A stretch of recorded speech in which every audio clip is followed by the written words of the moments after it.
எல்லாருக்கும் வணக்கங்க. Welcome to digital Bharathi. So TNPSC group 2A and 2 எக்ஸாமுடைய டேட்டில் சில சேஞ்சஸ் பண்ணியிருக்காங்க. அதாவது நம்மளுடைய தமிழ் எலிஜிபிலிட்டி டெஸ்ட் அதை வந்து 2ஆம் தேதியிலேருந்து 8ஆம் தேதிக்கு மூவ் பண்ணியிருக்காங்க. 8ஆம் தேதி காலையில் ஓஎம்ஆர் டெஸ்ட்டாக 2A எக்ஸாம் நடக்க போகுது. மதியானம் நமக்கு வந்து தமிழ் எலிஜிபிலிட்டி டெஸ்ட் நடக்க போகுது. அது 2A காமனாகவே நடக்கும். சரிங்களா?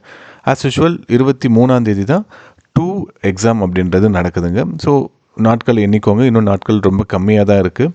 ஸோ இப்போ இந்த பகுதியில் நம்ம பார்க்க போகிறது என்ன அப்படின்னு பார்த்தீங்கன்னா, தமிழ் எலிஜிபிலிட்டி டெஸ்ட்டு அது வந்து கஷ்டமாக ஈஸியாக, ஜென்ரல் தமிழ் படித்தவங்களுக்கு ரொம்ப ஈஸியாக இருக்கும், ஜென்ரல் இங்கிலீஷ் படித்தவங்களுக்கு ஈஸியாக தான் இருக்கும், கஷ்டம்லாம் கிடையாது. ஆனால் லாஸ்ட் டைம் இதில் ஒரு 3% பேர் வந்து ஃபெயில் ஆனாங்க அப்படின்ட்டு சொல்லியிருக்காங்க. ஸோ அப்போ நீங்கள் இதில் விட்டுறக்கூடாது. எனக்கு தெரிஞ்ச ஒரு நண்பர், அவர் இப்போ எஸ்பியாக இருக்கார்.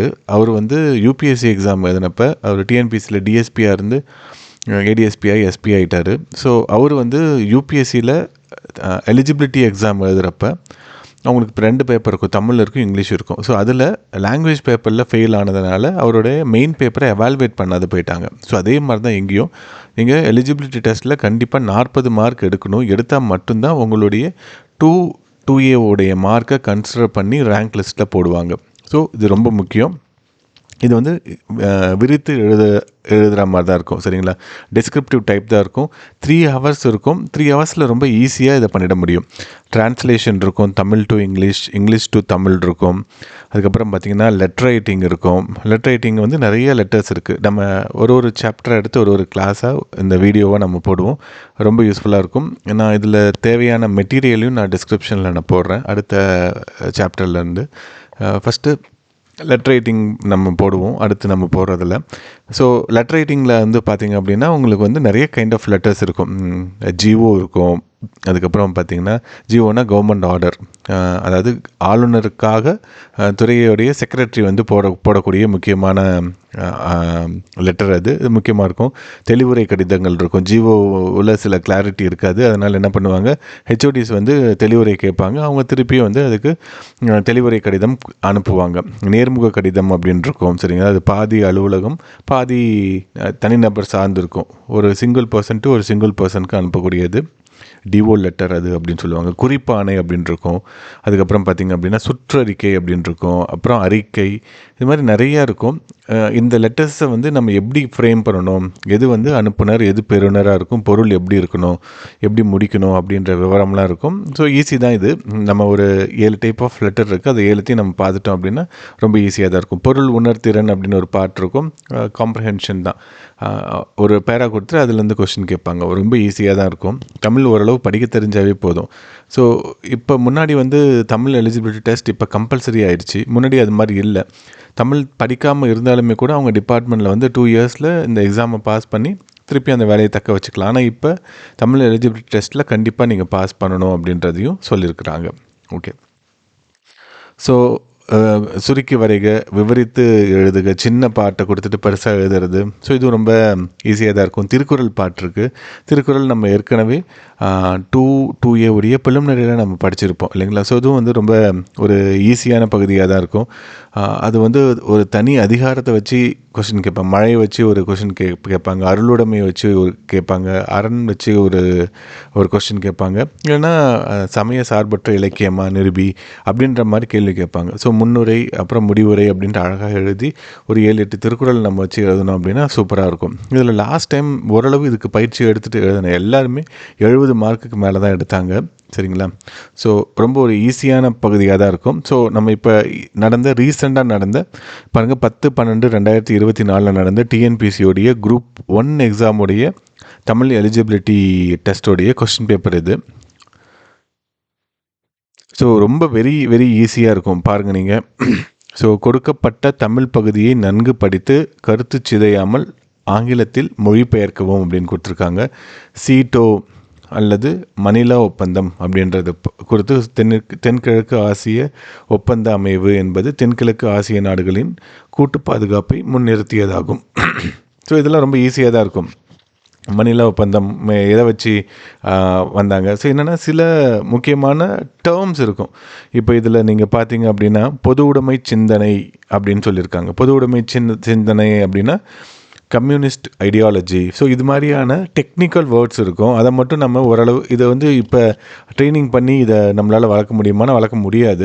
ஸோ இது வந்து உங்கள் லைஃப் டைமில் நீங்கள் கற்றுக்கிட்ட ஆங்கில வார்த்தைகள் வச்சு தான், சரிங்களா? வெக்காபுலரி உங்களுக்கு எந்த அளவுக்கு தெரியுதோ அதை வச்சு தான் நம்ம எழுத முடியும்.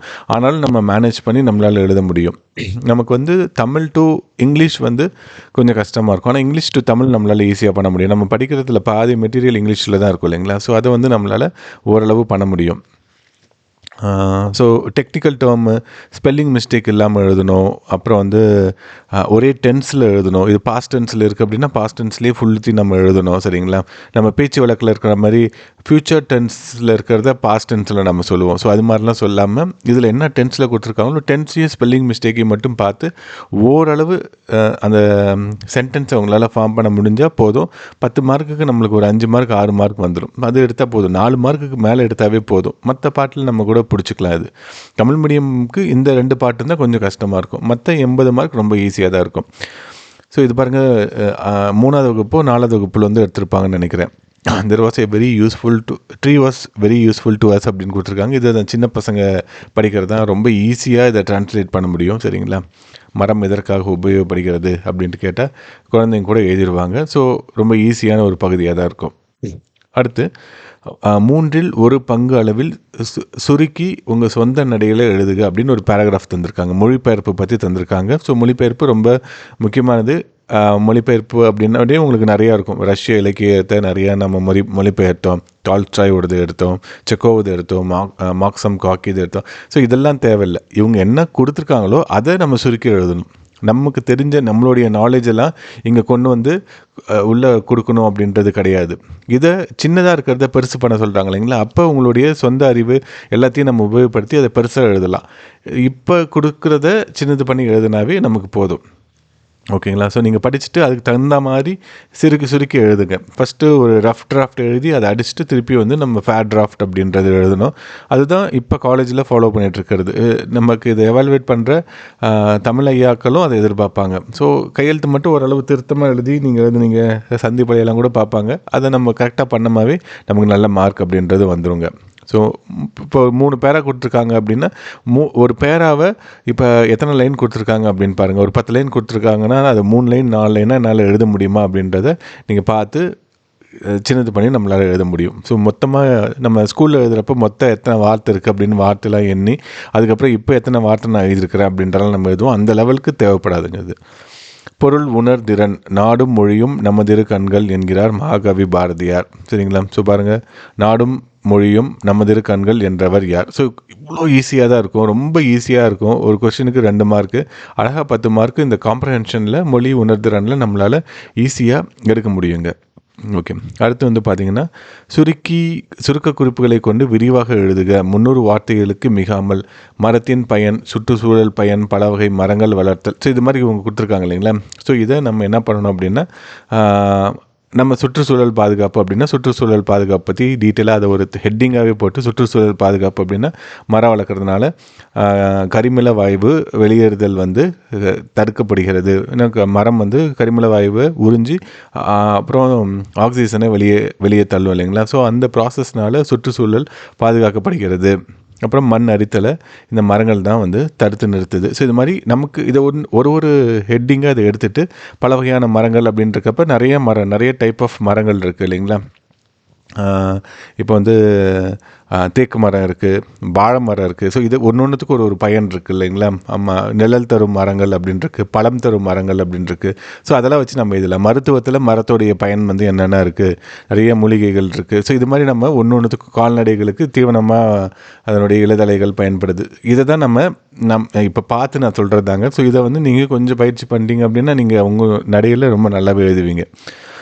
ஓகே, திருக்குறள் பற்றி எதையும் சாராத பொதுமை இலக்கியம் திருக்குறள் அப்படின்றத கேட்டிருப்பாங்க. ஸோ என்னென்னா நீங்கள் ஏற்கனவே இதுக்காக பயிற்சி எடுக்கலனாலும் இந்த கொஸ்டினில் 5 கொஸ்டினில் ஏதாவது ஒரு கொஸ்டின் உங்களுக்கு கண்டிப்பாக தெரியும். உங்களுக்கு தெரிஞ்ச ஒரு 7-8 திருக்குறளை எழுதி வச்சுட்டிங்கனாவே போதும், நம்மளால் ஈஸியாக அதுக்கு பண்ண முடியும்.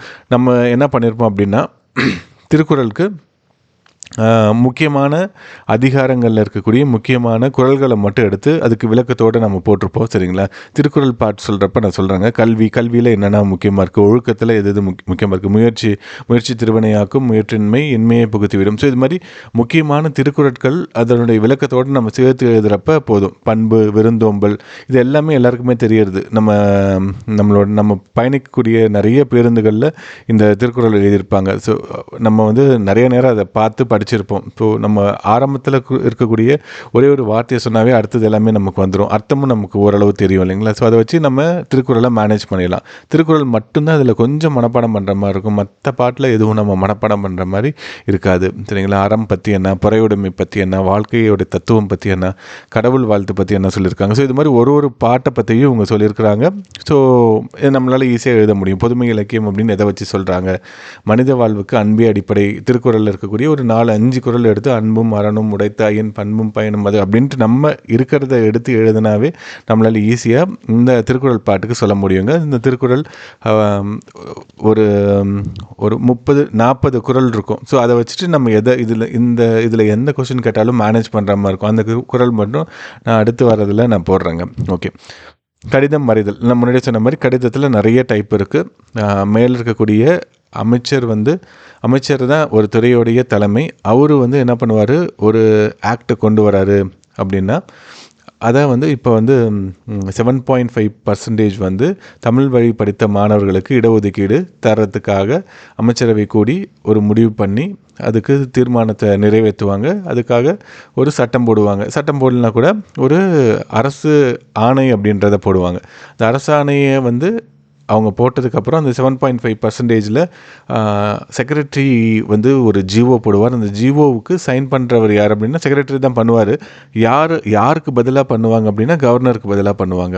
ஸோ இப்போ வந்து கீழே இருக்கக்கூடிய ஸ்கூல் எஜுகேஷன் டிபார்ட்மெண்ட் டைரக்டருக்கு அது போகும். அந்த டிபார்ட்மெண்ட்டில் இருக்கிறவர் ஓகே 7.5 கோட்டாவில் யாருக்கெல்லாம் எலிஜிபிள், இப்போ ஹையர் எஜுகேஷன் டிபார்ட்மெண்ட்டில் போய் சேர்றாங்க. அவங்க ஏதோ ஒரு காலேஜில் சேர்றாங்கன்னா அப்போ அவங்களுக்கு டவுட் வரும், இது அரசு பள்ளியில் படித்தவங்களுக்கா இல்லை அரசு உதவி பெறும் பள்ளியில் படித்தவங்களுக்கா, தமிழ் வழியில் படித்தவங்களுக்கா இல்லை கவர்மெண்ட் ஸ்கூலில் இருக்கக்கூடிய ஆங்கில வழியில் படித்தவங்க. அவங்க இதுக்கு ஒரு கிளாரிஃபிகேஷனுக்கு லெட்டருக்கு அனுப்புவாங்க. அவங்க அதை கிளாரிஃபை பண்ணி திருப்பியும் லெட்டர் அனுப்புவாங்க. ஸோ இதில் ஏதாவது ஒரு இடத்துல ஒரு சம்பவத்தை கொடுத்துட்டு இதுக்கு நீங்கள் எப்படி எழுதுவீங்க அப்படின்றத கேட்பாங்க. சரிங்களா? விளக்க கடிதமாக இருக்கலாம், இல்லை அரசாணையாக இருக்கலாம், இல்லை அப்படின்னு பார்த்தீங்க அப்படின்னா தெளிவுரை கடிதமாக இருக்கலாம், இல்லைன்னா குறிப்பானை, சுற்றறிக்கை, இது மாதிரி நேர்முக கடிதம், இதில் ஏதாவது ஒன்றா தான் இருக்கும். அதில் நம்ம எது அப்படின்றத பார்த்து நம்ம எழுதிடலாம். 2023ஆம் ஆண்டு வெளியிடப்பட்டு தெரிவு செய்யப்பட்ட சிறந்த நூல்களை எழுதிய நூல் ஆசிரியர்களுக்கும் அவற்றை பதிப்பகத்தாருக்கும் பரிசு தொகை வழங்க கோரி தமிழ் வளர்ச்சித்துறை இயக்குனருக்கு கடிதம் வரைக. ஸோ நம்ம வந்து டைரக்டருக்கு எழுதுகிறோம், அதாவது நம்மளுடைய தமிழ் வளர்ச்சித்துறையோடைய இயக்குனருக்கு எழுதுகிறோம் அப்படின்றக்கப்ப இதை வச்சு இதுக்கு நம்ம அனுப்புனர் எப்படி எழுதணும், பெறுநர் எப்படி எழுதணும், சரிங்களா, பொருள் என்ன போடணும், பொருள் போட்டு மதிப்பிற்குரிய ஐயா அப்படின்னு நம்ம போடணுமா, எப்படி அதை நம்ம முடிக்கணும், இதில் பார்வை அப்படின்னு ஏதாவது இருக்கணுமா, பார்வை அப்படின்னா இந்த அவார்டோடைய ஃபைனலிஸ்ட்டு இது மாதிரி இருக்குது, இதை வச்சு நாங்கள் ப்ரொசீட் பண்ணுறோம் அப்படின்ட்டுருக்கோம். பார்வை அப்படின்ட்டுருக்கோம், பொருள், பார்வை, இதெல்லாம் நம்ம எழுதணும். சரிங்களா? ஸோ அரசாங்க அலுவலக கடிதத்தில் இது எல்லாமே கம்பல்சரியாக இருக்கணும். சரிங்களா? நம்மை காக்கும் 48 திட்டம். ஸோ இது மாதிரி ஏதாவது ஒரு திட்டத்தை வச்சு கேட்பாங்க. இப்போ பார்த்தீங்கன்னா நமக்கு வந்து முதலமைச்சரின் பொது நிவாரண நிதியை செலவிட கோரி இப்போ புயல் பாதிப்பு இருக்குது, அதை வந்து செலவிட கோரி நிதி ஒதுக்குக அப்படின்ட்டு மாவட்ட ஆட்சியர்கள் வந்து கடிதம் வைக்கிறாங்க. ஸோ இது மாதிரியும் வந்து ஒரு கீழ் அதிகாரி மேலதிகாரிக்கு வைக்கிறது, இல்லை ஒரு சம அதிகாரிக்கு வைக்கிறது, அதுக்கு நிறைய கைண்ட் ஆஃப் லெட்டர்ஸ் இருக்குது. நம்ம எக்ஸ்பிளைன் பண்ணுவாங்க பின்னாடி. ஓகே, கீழ்காணும் சொற்களை உமது சொந்த வாக்கியத்தில் எழுதுக. நாளுக்கு நாள் விலைவாசி உயர்ந்து கொண்டே போகிறது. சரிங்களா? மடமடவென்று மழை பெய்தது. ஸோ கலகலவென்று பாம்பு நகர்ந்தது, கலகல என்று வளையல் சத்தம் கேட்டது. ஸோ சடுகுடு விளையாட்டு தமிழர்களின் பாரம்பரிய விளையாட்டு. இது மாதிரி நம்ம இருக்கிறத வச்சு நம்ம ஒரு ஒரு இவங்க தந்திருக்கிற இரட்டை கிழவிங்களா, இது இரட்டை கிழவியா,